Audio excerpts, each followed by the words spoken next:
Here is the ProBook 450 G5 after 6 years of ownership. Let's start with the cosmetic condition. Looking at it in the light, you can see that it's still in pretty good shape. There's no scuffs or scrapes really on the top here on the lid. We'll bring it up. The trackpad here is very commonly shiny, especially right here in the circle where it's often used with your finger. Now that's kind of usually finger grease that kind of smudges on there and creates this permanent circle of like a shiny area. Looking at it again in the light, you can see that there is a bit right here, but not much. Again, with 6 years of usage, that's pretty much nothing right there. The keyboard is backlit. All the keys still function very well. The keys are also very flat, and they're also very shallow, so when you hit a key, it doesn't go down very far. This keyboard is amazing to type on. I absolutely love it. Then you also have a keypad on the side here, which comes in very handy, much quicker than using the numbers up here. Fingerprint reader still works. You swipe your fingerprint. Now this is kind of an old style. Obviously there's new models of this laptop out by now. This is still kind of the old style fingerprint where you kind of roll or slide your finger over it and it reads it that way, but it's still surprisingly quick. Then up here you also have a very slim and narrow power button. Still looks kind of futuristic. Overall, looking at the laptop, it doesn't look old.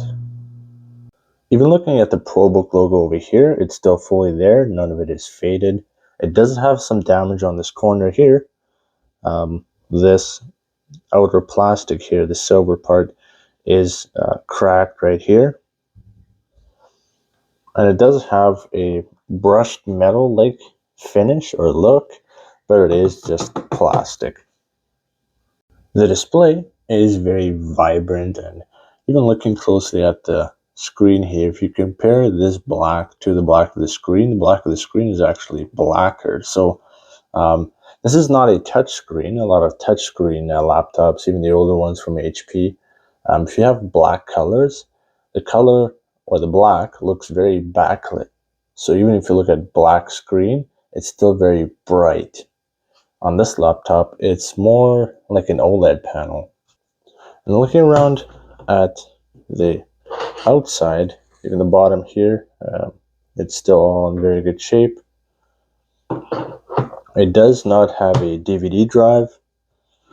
It just has two USB ports on the side here, Type-C port, HDMI, VGA, Ethernet, and then the power cable.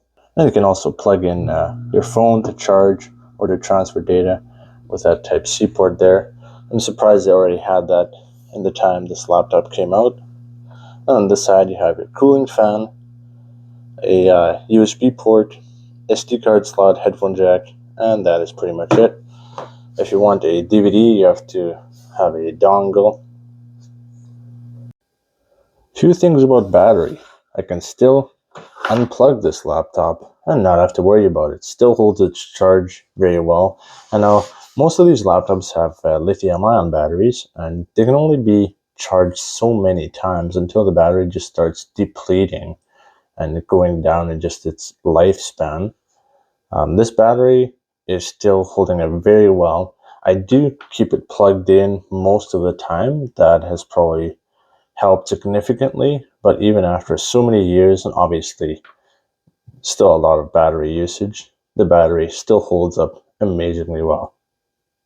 Now here is the negative side to this laptop. It is very closed off and it's hard to access anything. This tab right here, if you open that up, it exposes your secondary hard drive. It has two slots, a primary drive and a secondary drive. It had a 256 gig SSD in there in the primary, which the system is running on, and then a secondary drive, which was kind of sitting there, was an HDD. I wanted to speed the laptop up a little bit. HDDs are very slow, so I took the secondary drive out just so it's just running on an SSD and also a bit more empty. Underneath this big panel here, you can open that up It does not, however, give you access to as much as you would really think. I did have to get the cooling fan replaced once, and it wasn't very easy. I opened up this panel and realized that I actually can't access the fan from here at all. You have to remove all these screws, open it up, and you can see the seam right here where it changes color. This whole section pops out, including the keyboard, and that's how you access the fan. You have to take this whole thing apart, basically. You almost disassemble the whole laptop, except that you don't have to take all those components out. And then just to replace that fan. Now the fan parts are very cheap.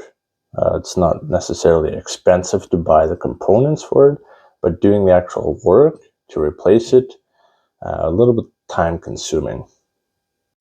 Speakers. It does have kind of a perforated band along the top here with two speakers in it, one on the side and one on the side here. And it also has all your controls up here, so you can mute the mic, unmute it, mute and unmute the audio, and then control audio and so on, turn on airplane mode and stuff like that. You can control the backlit keyboard.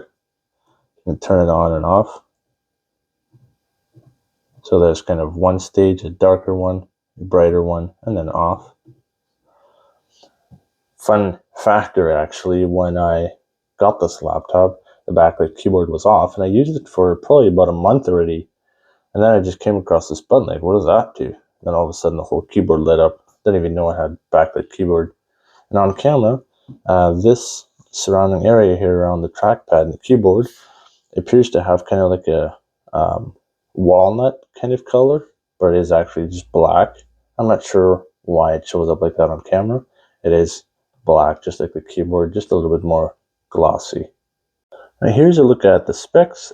16 gigabytes of RAM and 256 gig SSD installed in there. On this channel, I don't really like to just look at specs. I like to also mention how it actually performs in day-to-day usage. And I can tell you that this laptop is definitely still keeping up. It's being commonly used for Photoshop and very intense programs that are very heavy on the processor, but it's still holding up and processing stuff really quickly and still working very well. Now let's talk about the webcam. It is, by today's standards, not very good anymore. Colors are very washed out. It's all has a bit of a blemish or like a white hue over everything. So I definitely wouldn't recommend using that installed webcam. If you need one or you have this laptop or you're looking at getting it, get an external webcam that you can plug in. You can get these laptops very cheap now. When I got this one, it was about $1,500. I think it might have even been $1,700, and this is in Canadian dollars. Now you can get these on eBay for pretty cheap. I can throw up some listings for you, just for some reference. And that's pretty much it. So, cosmetic condition, still very good. Other than this ding here in the corner, which is my own fault, probably hit against something. But overall, still a very good laptop, still really gets the job done. Remember the HDD that was installed on the laptop that I mentioned I took out? It's very dangerous to save a lot of files, especially important ones, on an HDD drive, and this video here talks about why.